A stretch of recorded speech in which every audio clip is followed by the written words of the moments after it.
It's Jessie. I'm drinking some lemon water because it's summer and the summer always tries to kill me. I'm gonna have to ask you to ignore my air conditioning running for the same reason.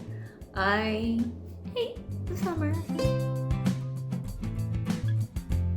Alright, we are here today with my seasonal wrap up for the spring of 2022. So that's books I read in March, April, and May of 2022. We're going to talk about my highs, my favorites of the season, and the lows, the ones I didn't like quite so much. I don't own all but one of these. And also it's a lot of series, which I try very hard not to do, but like that's just what stuck for me this spring. By this point, all the books that I read that got a 4-star or higher on my ranking scale should be scrolling by for you to see some of the books that I enjoyed at least moderately. Higher than moderately, a 4-star is pretty good, for spring. But without further ado, let's go ahead and just jump into my favorites. So the first of my favorites this season was Cemetery Boys by Aiden Thomas. This is a YA mystery about a young boy who he comes from a family of witches, Bru hexes, and they have this gender dichotomy of magical powers they get granted when they train them when they're younger, but like they really come into their power at their kinsis. And he is trans and his family is moderately accepting of that. Like they use the name he chose, they use the right pronouns most of the time, but they won't allow him to go through his kinsis because they aren't sure where he'll fit in with the family dynamic, given that he is a trans boy. So he is a boy, but they expected something different. And then there's a mystery. His cousin disappears, presumed dead, and he ends up getting sucked into trying to solve that murder. There's a little bit of a romantic subplot. He has a cousin that's just the most darling woman. She's delightful. It was really sweet. I thought this was super cute. I thought it was just absolutely darling. That's the word. Like, it was really, really sweet. It does cover some heavier topics. It goes into a lot of like prejudice and biases against the Hispanic Latinx community, and how that like manifests in different ways depending on other factors in your life. I thought it was a well done surface level exploration of that to introduce a younger audience to those complex ideas. So I really enjoyed that element. Plus, like I said, the characters were just all sweet and delightful. Like, they're all fantastic. The mystery was a little bit obvious, but I didn't mind. I didn't really mind. Next one is Winter's Orbit by Everina Maxwell. This is a political sci-fi about, I don't remember the names, so you're gonna have to bear with me because this explanation is gonna get a little tricky without knowing the names. Wait, let me just look up the characters' names. So this story kind of takes place in this galactic empire that's kind of held together through this treaty. And part of the treaty is that a member from the empire has to be married to a member from this one planet. And that ambassador, the one that's married, Jinin, his husband Tom dies very abruptly in a tragic accident. And to reinforce, to keep this treaty going, Jinin then has to marry Tom's cousin, Kiem. And from there, things get messy. They start investigating the death of Tom a little bit more, but we also get a lot more about Jinin and Tom's relationship while Jinin and Kiem's relationship is developing. And it was so freaking cute while still being hard-hitting and all wrapped up with this like complex like political plot. The way I've pitched this at different moments is it's like the movie The Prince of Me, you know, the like late 90s, early 2000s rom-com meets The Goblin Emperor. It's like intense, deep political machinations, a fish out of water story, and also this really sweet rom-com love story underneath it all. And it is fantastic. I really enjoyed reading this. It was sweet and delightful the whole way through. Going on from there is the only book that I own, which is Fevered Star by Rebecca Roanhorse. This is the sequel to Black Sun. Excuse me. Sequel to Black Sun. I pre-ordered this. I reread Black Sun, and then I read Fevered Star. I definitely like Fevered Star more than Black Sun. And I think a big reason for that is that I already know the characters. And there are some things in Black Sun, specifically kind of the dynamic between two characters, that I really missed in Fevered Star. But I really, really liked it. I mean, you can see I was tabbing with these adorable little tabs, the moments that I really enjoyed, that had deep meaning or revealed something about a character. And we got to see a couple characters that were kind of in the background in the last book, kind of became more forefrontal in this book, and I really enjoyed seeing more from them. This is just delightful. I guess I haven't really talked about what this is about because it's the second book. Black Sun takes place in a pre-Columbian inspired fantasy realm. And in this world, let me only hold one of these. In this world, there are several cults that all kind of worship a different god in the one nation. And that nation kind of controls everything after a war that happened. We definitely learn more about that in Fevered Star, which was really nice. And one of these cults, the cult of the Crow God, kind of has been disgraced because they tried to hold an uprising to overthrow the governmental leadership. And they failed, and so they're kind of disgraced, and it's about the world kind of shifting as that cult tries to come into more prominence. That was a terrible description of this book, but that's kind of the gist of it.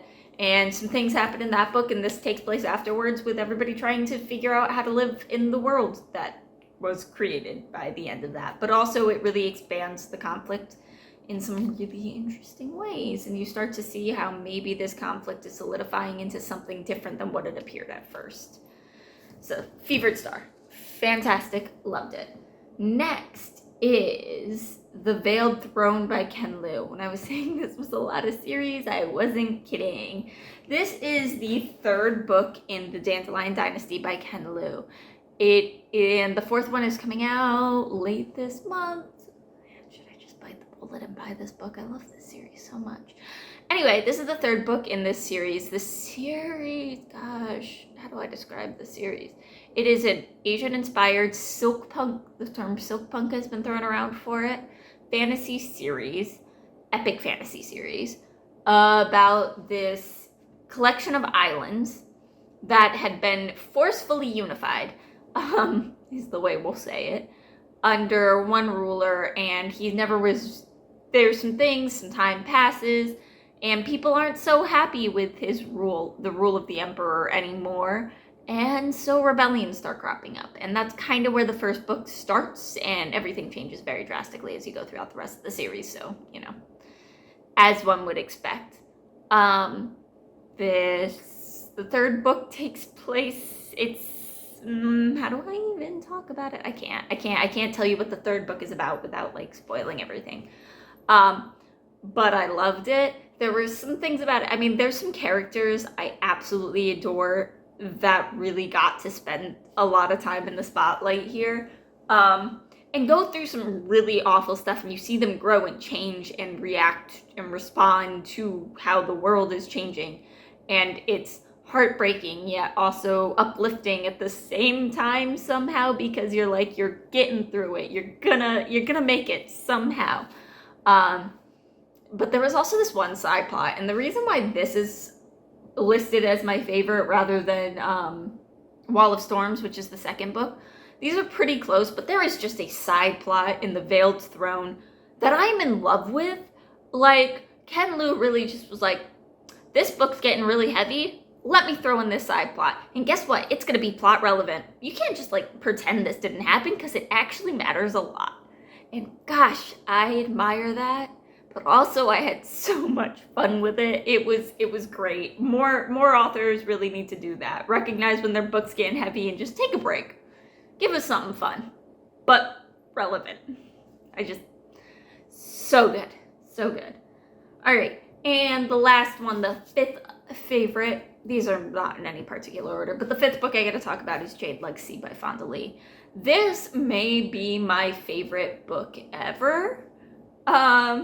Maybe. This got such a high rating on my rating system. Like, it's off the charts insane because it's just that good. It's definitely my favorite conclusion to a trilogy I've ever read. And I've read a lot of good trilogies, but like there's something about the way Fonda Lee could just like take all of these things that are nebulous on the outside and bring them together and weave them and have an ending that fits this book in a way that nothing else ever can. I'm not going to talk about Jade Legacy too much. It's the third book. It's the final book in a trilogy. At this point, the Greenbone saga is popular enough that I assume you know what it's about. And if it's not up already, there will very shortly be my review for the Greenbone saga. But like, this book had me in tears. Like, Hilo's gonna be the reason for my gray hairs one day. I'm gonna be thinking of that man and get gray hairs. We're gonna move on to some not so hot books. I actually was looking over my spreadsheet. Spring didn't really have too much I didn't love that I read. There were a couple things, but nothing too bad. So I'm just gonna quickly hit on two books that I think, one's a DNF, so I don't really think it's fair to really talk about it overly much, but I feel the need to bring it up so that you in the comments can maybe tell me if I misunderstood something. Also to warn people away from it. And then the other one's The Love Hypothesis. I have a whole video where I read and talk about The Love Hypothesis. I don't care about it. I don't care anymore. I just wanted to include it in here to be like, officially, I did not like it, but I didn't hate it, and just move on with my life and never have to think about that book again until the end of the year. And then at the end of the year, I will maybe briefly mention it when I talk about my journey through romance, and then I'll move on with my life and literally never think about that book ever again. Because it's just such a blah nothing of a book. The Love Hypothesis. The other one, the DNF, was the Confessions of the Fox by, give me a second, Jordy Rosenberg. So Confessions of the Fox by Jordy Rosenberg. I think maybe somewhere along the way, maybe I misunderstood what this book is about. So it's about a trans thief. And I don't, but it's not. It's like this professor at a college that gets their hands, I don't know if we ever get their pronouns, their hands on a manuscript about this person who is a real life person, and it reveals some things we might not have known about this person, but now they're being hunted down, and there was a lot going on, which is fine. But the way it's told is like, we're getting this story of this thief. What is his name? Jack? I feel like Jack is the right name. And then in the footnotes is the notes from the professor who has like found this manuscript. And that's where things kind of fell apart for me. If it was just this story of Jack, and maybe I could have just read the story and ignored the footnotes, it would have been fine. But the professor kind of, there were some weird things going on, but very specifically, like the point where it was like, I am putting this down, I'm done, was at one point in the footnotes, they are talking about going over to a woman's house, and this woman is telling a story about how she caught her daughter masturbating. And it's like, okay, whatever. But then the professor in the footnotes is talking about how there was something so sexy and titillating about this story about this girl's pubescent aged daughter. I was like, no, I'm out. I'm done. I'm just done. So that's why I DNF'd it. If it's worth finishing, somebody let me know. Maybe I'll give it a shot and just not read the footnotes, but just, didn't like it. Did not like it. And that brings me to the end of my thoughts on what I read this spring. I would hold up a stack of books, but I only own one of them, Fevered Star. And the library doesn't... I should really get in the habit of like checking out a stack of books right before I do my wrap-up so I can have them physically. That said, make sure to subscribe below for any more if you want to see any more of my content. I'm uploading pretty irregularly. It should get better over the summer, but probably fall off again in the fall because that's how my life works. Like the video if you liked it. Feel free to leave me a comment about what you think of any of the books I talked about in this video, or what books you've really enjoyed from the spring. I love y'all. Bye.